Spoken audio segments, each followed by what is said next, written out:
ಇವತ್ತಿನ ಎಪಿಸೋಡ್ ಅಲ್ಲಿ love byte ಇಂದ ಸತ್ತ ಒಬ್ಬ ಹುಡುಗನ ಕತೆ ನಿಮ್ಗೆ ಹೇಳ್ತೀನಿ. ಹಾಗೆ ವಂಡರ್ ವುಮೆನ್ ಗ್ಯಾಲ್ ಗ್ಯಾಡೆಟ್ ಬಗ್ಗೆ ನಿಮ್ಗೊಂದು ಫ್ಯಾಕ್ಟ್ ಹೇಳ್ತೀನಿ. ಅದನ್ನ ಕೇಳಿದ್ರೆ ನಿಮಗ್ ತಲೆ ತಿರುಗೋಗುತ್ತೆ. ಮತ್ತೆ ನೀವು ಮೆಮ್ಸ್ ನ ಫಾಲೋ ಮಾಡೋರಾಗಿದ್ರೆ ನಿಮ್ಗೆ ಊಟ ಮೊನೋಲಿತ್ನ ಬಗ್ಗೆ ಗೊತ್ತೇ ಇರುತ್ತೆ. ಇದೆಲ್ಲಿಂದ ಬಂತು, ಹೇಗ್ ಮಾಯ ಆಯ್ತು ಅನ್ನೋದ್ರ ಬಗ್ಗೆ ಸಂಪೂರ್ಣ ಮಾಹಿತಿನ ನಾನು ಇವತ್ತು ಈ ವಿಡಿಯೋದಲ್ಲಿ ಕೊಡ್ತೀನಿ. Fact number 13. ನೀವೀಗ ನೋಡ್ತಿರೋದು ಒಂದು ಕೈದಿಯ ಫೋಟೋ ಅಲ್ಲ, ಇದು ಇಬ್ಬರು ಕೈದಿಗಳ ಫೋಟೋ. ಹೌದು, ನಿಜ, ಇವರಿಬ್ರು ಬೇರೆ ಬೇರೆ ಕೈದಿಗಳು. ಈ ಘಟನೆ ನಡೆದಿದ್ದು 1903ರಲ್ಲಿ ಕಾನ್ಸಾಸ್ ನ ಒಂದು ಜೈಲ್ನಲ್ಲಿ ಈ ವ್ಯಕ್ತಿ ಬಂದಾಗ ಅಲ್ಲಿನ ಪೊಲೀಸರು ಗಾಬರಿಯಾಗಿ ಈತನ ಹಿಡ್ಕೊಂಡ್ಬಿಟ್ರಂತೆ. ಯಾಕೆ ಅಂದ್ರೆ ಈ ವ್ಯಕ್ತಿನೇ ಹೋಲೋ ಇನ್ನೊಬ್ಬ ಕೈದಿ ಆ ಜೈಲ್ ನಲ್ಲಿ ಮೊದಲೇ ಇದ್ದ. ಅವನ ಹೆಸರು ವಿಲಿಯಂ ವೆಸ್ಟ್. ಎಲ್ಲೋ ಅದೇ ಕೈದಿನ ತಪ್ಪಿಸ್ಕೊಂಡು ಆಚೆ ಬಂದ್ಬಿಟ್ಟಿರ್ಬೇಕು ಅಂತ ಹೇಳಿ ಈ ಪೊಲೀಸರು ಈ ವ್ಯಕ್ತಿನ ಹಿಡ್ಕೊಂಡ್ರು. ಗಾಬರಿಯಾಗಿ ಮತ್ತೆ ಜೈಲ್ನ ಒಳಗೆ ಹೋಗಿ ಆ ಕೈದಿನ ನೋಡಿದಾಗ ಆ ಕೈದಿ ಜೈಲ್ನ ಒಳಗೆ ಇದ್ದ. ಆಗ ಇವ್ರಿಗೆಲ್ಲ ಗೊತ್ತಾಗಿದ್ದು ಅದೇ ಕೈದಿನ ಹೋಲೋ ಅಂತ ಇನ್ನೊಬ್ಬ ಕೈದಿ ಈ ಜೈಲಿಗೆ ಬಂದಿದ್ದಾನೆ ಅಂತ. ಸರಿ, ಈ ವ್ಯಕ್ತಿಯ ಹೆಸರು ಕೇಳಿದ್ರು. ಆಗ ಇವ್ರಿಗೆ ಇನ್ನೂ ತಲೆ ತಿರುಗೋಯ್ತು. ಯಾಕೆ ಅಂದ್ರೆ ಇವನ ಹೆಸರು ಕೂಡ ವಿಲ್ ವೆಸ್ಟ್ ಅಂತೆ.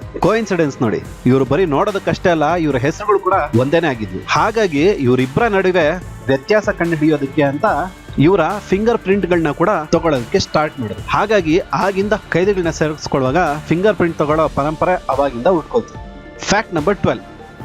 ನೀವು ಕತ್ಲಲ್ಲಿ ಏನಾದ್ರೂ ಹುಡುಕುವಾಗ ಹೇಗೆ ಹುಡುಕ್ತೀರಾ? ಟಾರ್ಚ್ ಹಾಕಿ ಅಲ್ವಾ? ಆದ್ರೆ ಸಮುದ್ರದ ಆಳದಲ್ಲಿ ಕೂಡ ಬೆಳಕಿರಲ್ಲ. ಅಲ್ಲಿ ಒಂದು ಜಾತಿಯ ಮೀನಿದೆ. ಈ ಮೀನು ಕೂಡ ಹೀಗೆ ಕತ್ಲಲ್ಲಿ ಟಾರ್ಚ್ ಹಾಕಿ ತನ್ನ ಆಹಾರನ ಹುಡ್ಕೊಳ್ಳುತ್ತಂತೆ. ಅಂದ್ರೆ ಟಾರ್ಚ್ ಹಾಕಿ ಅಂದ್ರೆ ನಿಜವಾದ ಟಾರ್ಚ್ ಅಲ್ಲ, ಪ್ರಕೃತಿನೇ ಇದಕ್ಕೆ ಒಂದು ಟಾರ್ಚ್ ಕೊಟ್ಟಿದೆ. ಇದರ ತಲೆ ಮೇಲೆ ಇರೋ ಈ ಬಲ್ಬ್ ನ ಆಕಾರ ಇದೆಯಲ್ಲ, ಇದರಲ್ಲಿ ಬಯೋಲೂಮಿನಿಸೆಂಟ್ ಲೈಟ್ ಇದೆ.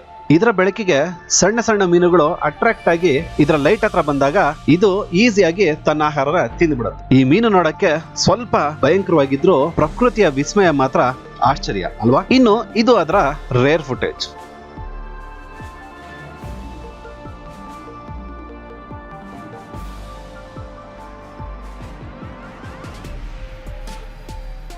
ಅಂದ್ಹಾಗೆ ಇದರ ಹೆಸರು ಆಂಗ್ಲರ್ ಫಿಶ್. Fact number 11. ಏನಪ್ಪ, ಬರ್ತಾ ಬರ್ತಾ ಈ ಹೊಸ ಹೊಸ ಟ್ರೆಂಡ್ಗಳು ಸೃಷ್ಟಿ ಆಗ್ತಾನೆ ಇರುತ್ತೆ. ಈಗ ಈ ಲವ್ ಬೈಟ್ ಅನ್ನೋದು ಹೊಸ ಟ್ರೆಂಡ್ ಅಂತ. ಪ್ರೀತಿಯಲ್ಲಿರೋ ಹುಡುಗ ಹುಡುಗಿ ಕಚ್ಕೊಡೋದು ಈ ಲವ್ ಬೈಟ್ ನ ಟ್ರೆಂಡ್. ಆಗಿರೋ ಗಾಯನ ಇನ್ಸ್ಟಾಲ್ಲಾಗ್ಲಿ ವಾಟ್ಸ್ಆಪ್ ನಲ್ಲಾಗ್ಲಿ ಸ್ಟೇಟಸ್ ಗಳು ಹಾಕೊಂಡು ಶೋಕಿಗಳು ಮಾಡ್ತಿರ್ತಾರೆ. ಇನ್ನು ಇದರಿಂದ ಒಂದು ಪ್ರಾಣನೇ ಹೋಗಿದೆ. ಹೌದು, ಮೆಕ್ಸಿಕೋನಲ್ಲಿ ಜೂಲಿಯೋ ಮಸಿಯಾಸ್ ಅನ್ನೋ ಒಬ್ಬ 17 ವರ್ಷದ ಹುಡುಗನಿಗೆ ಅವನ್ ಗರ್ಲ್ ಫ್ರೆಂಡ್ ಲವ್ ಬೈಟ್ ಕೊಟ್ಲಂತೆ. ಅಲ್ಲಿ ಹೆಪ್ಪುಗಟ್ಟಿದ ರಕ್ತ ಬ್ಲಡ್ ವೇನ್ಸ್ ಅಂದ್ರೆ ರಕ್ತ ನಾಳದಲ್ಲಿ ಚಲಿಸ್ತಾ ಮೆದುಳಿಗೆ ಹೋಯ್ತಂತೆ. ಹೆಪ್ಪುಗಟ್ಟಿರೋ ರಕ್ತ ಮೆದುಳಿಗೆ ಯಾವಾಗ ಹೋಯ್ತೋ ಆಗ ಆ ಹುಡುಗ ಪಾಪ ಸತ್ತ. ಹಾಗಾಗಿ ಇನ್ ಮುಂದೆ ಸ್ವಲ್ಪ ಹುಷಾರಾಗಿ.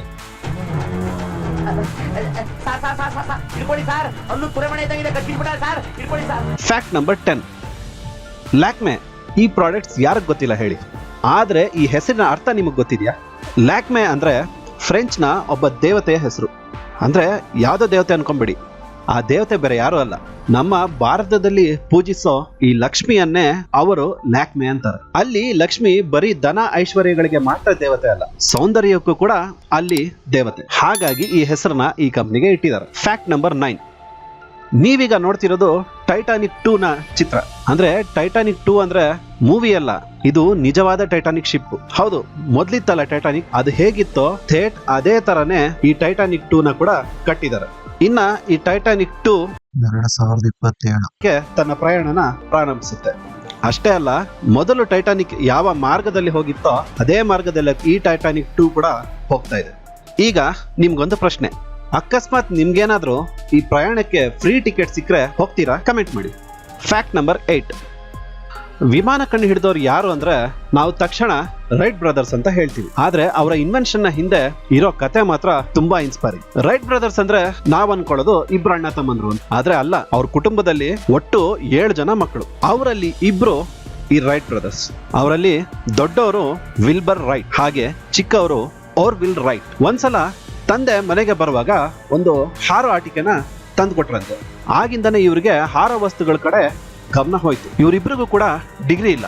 ಆದ್ರೆ ದೊಡ್ಡವರು ವಿಲ್ಬರ್ ಮಾತ್ರ 4 ವರ್ಷ ಹೈಸ್ಕೂಲ್ ಓದಿದ್ರು. ಆದ್ರೆ ಇವ್ರ ಫ್ಯಾಮಿಲಿ ಕೆಲ್ಸದ ನಿಮಿತ್ತ ಊರಿಂದ ಊರು ತಿರುಗಾಡೋದ್ರಿಂದ ಇವರು ಮುಂದಕ್ಕೆ ಓದಕ್ಕಾಗ್ಲಿಲ್ಲ. ವಿಲ್ಬರ್ 1889ರಲ್ಲಿ ಒಂದು ನ್ಯೂಸ್ ಪೇಪರ್ ಪ್ರಿಂಟಿಂಗ್ ಬಿಸ್ನೆಸ್ ನ ಸ್ಟಾರ್ಟ್ ಮಾಡ್ತಾರೆ. ಆ ಬಿಸ್ನೆಸ್ ಕೂಡ ತುಂಬಾ ಚೆನ್ನಾಗಿ ನಡೆಯುತ್ತೆ.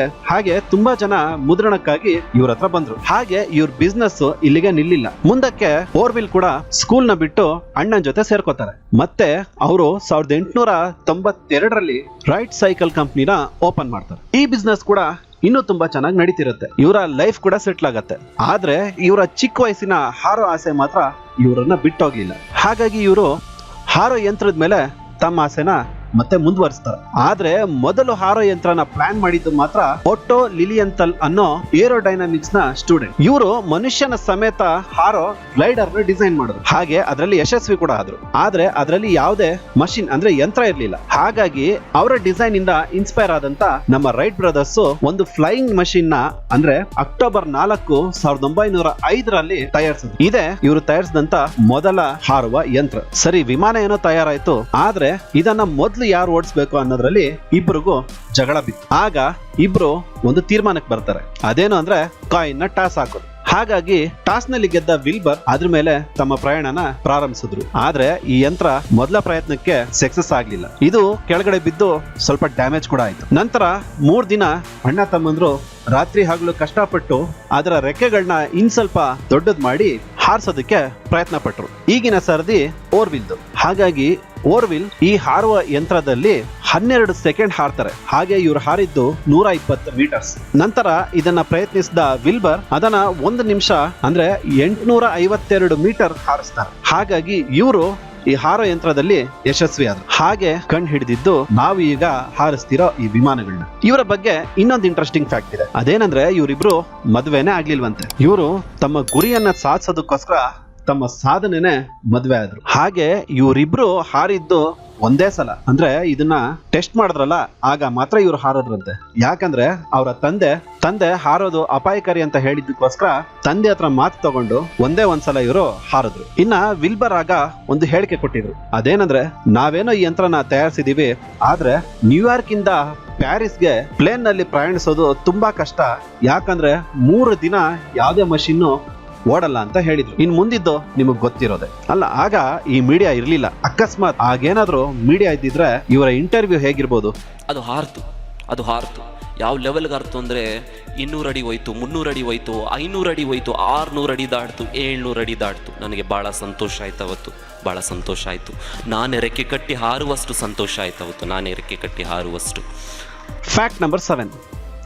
ನೀವು ಈಗ ನೋಡ್ತಿರೋದು ಯಾವುದೋ ಒಂದು ಟ್ಯಾಟೂನೋ ಅಥವಾ ಮೆಹಂದಿ ಡಿಸೈನೋ ಅಲ್ಲ. ಒಬ್ಬ ಮನುಷ್ಯನ್ಗೆ ಮಿಂಚು ತಗಲ್ದಾಗ ಅವ್ರ ಮೇಲೆ ಮೂಡೋ ಗಾಯದ ಗುರುತು ಇದನ್ನ ಲಿಚನ್ಬರ್ಗ್ ಫಿಗರ್ಸ್ ಅಂತ ಹೇಳ್ತಾರೆ. ಮತ್ತೆ ನಾನು ಹೇಳ್ದೆ ಅಂತ ಡಿಸೈನ್ಗೋಸ್ಕರ ಎಲ್ಲ ಮಿಂಚೊಡಿಬೇಕಾರೋ ನಿಂತ್ಕೊಂಡ್ಬಿಟ್ಟಿರ.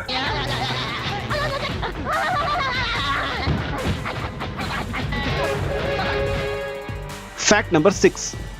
ಚೈನಾದಲ್ಲಿ ಒಂದು ಕೋಳಿ ಮೊಟ್ಟೆ ಸಿಗತ್ತೆ. ಅದರ ಬೆಲೆ ಸುಮಾರು 18 ರೂಪಾಯಿ. ಇದು ರಿಚ್ ವಿತ್ ಪ್ರೋಟೀನ್ಸ್ ಮತ್ತು ಹಾಗೆ ವಿಟಮಿನ್ಸ್. ಇದನ್ನ ತಿನ್ನೋದ್ರಿಂದ ಸೊಂಟ ನೋವು, ಮಂಡಿ ನೋವು, ಜಾಯಿಂಟ್ ಪೇನ್ಸ್ ಯಾವ್ದು ಬರಲ್ವಂತೆ. ಅಷ್ಟೇ ಅಲ್ಲ, ಇದನ್ನ ತಿನ್ನೋದ್ರಿಂದ ಒಂದು ದಿನದ ಫುಲ್ಲು ಎನರ್ಜಿ ಇರುತ್ತಂತೆ. ಇದನ್ನ ಕೇಳಿ ಏನೋ ಅಂತ ನೀವೇನಾದ್ರೂ ತಿನ್ಬೇಕು ಅನ್ಕೊಂಡಿದ್ರೆ ನಿಮ್ ಕತೆ ಅಷ್ಟೇ. ಯಾಕೆ ಅಂದ್ರೆ ಅವ್ರ ಪ್ರಕಾರ 10 ವರ್ಷದ ಹುಡುಗರ ಮೂತ್ರದಲ್ಲಿ ತುಂಬಾ ಹೆಲ್ತ್ ಬೆನಿಫಿಟ್ಸ್ ಇದೆ ಅಂತೆ. ಹಾಗಾಗಿ ಪ್ರೈಮರಿ ಸ್ಕೂಲಿಂದ ಬರೋ ಮೂತ್ರನ ಕಲೆಕ್ಟ್ ಮಾಡಿ ಆ ಮೂತ್ರದಲ್ಲೇ ನೆನೆಸಿ ಅದರಲ್ಲೇ ಬೇಯಿಸಿ ಇದನ್ನ ಕೊಡ್ತಾರೆ. Fact number 5. ನಿಮ್ಗೆ ಈಗ ಒಂದು ವಿಡಿಯೋ ತೋರಿಸ್ತೀನಿ ನೋಡಿ.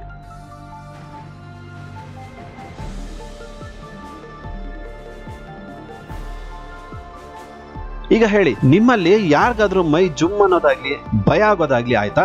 ಆಗಿದ್ರೆ ನಿಮ್ಗೆ ಆಕ್ರೋಫೋಬಿಯಾ ಇದೆ. ಇದೊಂದು ಡಿಸಾರ್ಡರ್. ಇದ್ರ ಪ್ರಕಾರ ಈ ಡಿಸಾರ್ಡರ್ ಇರೋ ವ್ಯಕ್ತಿಗೆ ಹೈಟ್ಸ್ ಅಂದ್ರೆ ಭಯ ಅಂತೆ. ಕೆಲವು ಸಲ ತಲೆ ಸುತ್ತು ಬಂದು ಬೀಳ್ತಾರೆ ಕೂಡ. ಇದಕ್ಕೂ ಯಾವುದೇ ಟ್ರೀಟ್ಮೆಂಟ್ ಇಲ್ಲ. ಆದ್ರೆ ಕೆಲವು ಎಕ್ಸರ್ಸೈಸ್ ನಿಂದ ಇದು ಸರಿಪಡಿಸ್ಕೊಳ್ಬಹುದು. ಆದ್ರೆ ಗುಣ ಮಾಡ್ಕೊಳ್ಳದೆ ಏನಾದ್ರೂ ಹೈಟ್ಸ್ ಗೆ ಹೋದ್ರೆ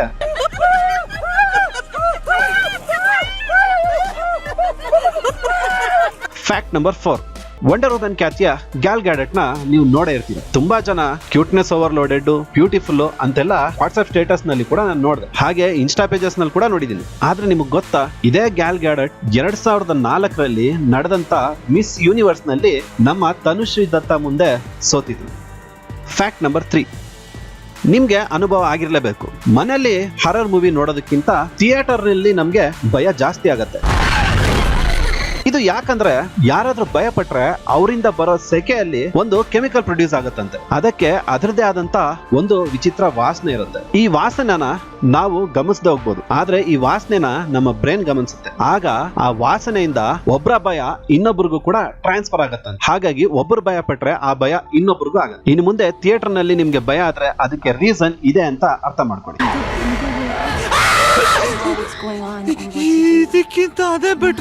ಫ್ಯಾಕ್ಟ್ ನಂಬರ್ 2, ನಿಮಗೆ ಗೊತ್ತಾ, ನಿಮ್ಮ ಹೆಬ್ಬೆರಳು ಎಷ್ಟು ಉದ್ದ ಇದೆಯೋ ನಿಮ್ಮ ಮೂಗು ಕೂಡ ಅಷ್ಟೇ ಉದ್ದ ಇರುತ್ತೆ. ಆಲ್ರೆಡಿ ನೀವು ಈಗ ಹೆಬ್ಬೆರಳನ್ನ ಮೂಗಿಗೆ ಇಟ್ಟು ನೋಡ್ಕೊಂಡಿರ್ತೀರಲ್ವಾ? ಈಗ ನಿಮ್ಗೆ ಗೊತ್ತಾಗಿದೆ ಅಲ್ವಾ ನಾನು ಹೇಳಿದ್ ನಿಜ ಅಂತ? ಮತ್ತಿನ್ಯಾಕ್ ತಡ, ಈಗಲೇ ಈ ವಿಡಿಯೋಗೆ ಒಂದು ಲೈಕ್ ಕೊಡಿ. ಇದರಿಂದ ಈ ವಿಡಿಯೋ ಇನ್ನೂ ಹೆಚ್ಚಿನ ಜನಕ್ಕೆ ತಲುಪೋದಕ್ಕೆ ಸಹಾಯ ಆಗುತ್ತೆ. ಹಾಗೆ ಇದನ್ನ ನಿಮ್ಮ ಸ್ನೇಹಿತರ ಜೊತೆ ಕೂಡ ಶೇರ್ ಮಾಡಿ ನನ್ನ ಸಪೋರ್ಟ್ ಮಾಡಿ. ಸರಿ, ಈಗ ಊಟ ಮೊನೋಲಿತ್ನ ಕತೆ ನೋಡೋಣ. ಫ್ಯಾಕ್ಟ್ ನಂಬರ್ 1, ಇದೆಲ್ಲ ಪ್ರಾರಂಭ ಆಗಿದ್ದು ಒಂದು ಕ್ರೂ ಮೆಂಬರ್ಸ್ ಹೆಲಿಕಾಪ್ಟರ್ ನಲ್ಲಿ ಊಟ ಡೆಸರ್ಟ್ ಮೇಲೆ ಪ್ರಯಾಣ ಮಾಡುವಾಗ ಅವ್ರಿಗೆ ಮೇಲಿಂದ ಮರಳುಗಾಡಿನ ಮಧ್ಯದಲ್ಲಿ ಒಂದು ಮೋನಲಿತ್ ಕಾಣಿಸ್ತು. ಮೋನಲಿತ್ ನ ಕನ್ನಡದಲ್ಲಿ ಟ್ರಾನ್ಸ್ಲೇಟ್ ಮಾಡಿದ್ರೆ ಏಕಶಿಲೆ ಅಂತ. ಈ ಮೋನಲಿತ್ ಬಂದು 12 ಅಡಿ ಉದ್ದದ ಒಂದು ಮೆಟಲ್. ಇನ್ನ ಇದನ್ನ ಇಲ್ಲಿಗೆ ಯಾರು ತಂದಿಟ್ರು, ಇದನ್ನ ಯಾರು ಮಾಡಿದ್ರು, ಯಾವ ಪ್ರಶ್ನೆಗೂ ಉತ್ತರ ಇಲ್ಲ. ಇನ್ನ ನಿಮಗ್ ಗೊತ್ತಿರೋದೆ, ಈ ಪ್ರಪಂಚದಲ್ಲಿ ಯಾವ್ದಕ್ಕೆ ಉತ್ತರ ಸಿಕ್ಕಿಲ್ಲ ಅಂದ್ರೂ ಅದನ್ನ ಮಾಡಿದ್ದು ಏಲಿಯನ್ಸ್ ಅಂತ ಎಲ್ರ ಮನಸ್ಸು ಬಂದ್ಬಿಡುತ್ತೆ. ಸೊ ಇದಕ್ಕೂ ಏಲಿಯನ್ ಕತೆನೆ ಹುಟ್ಕೋತು.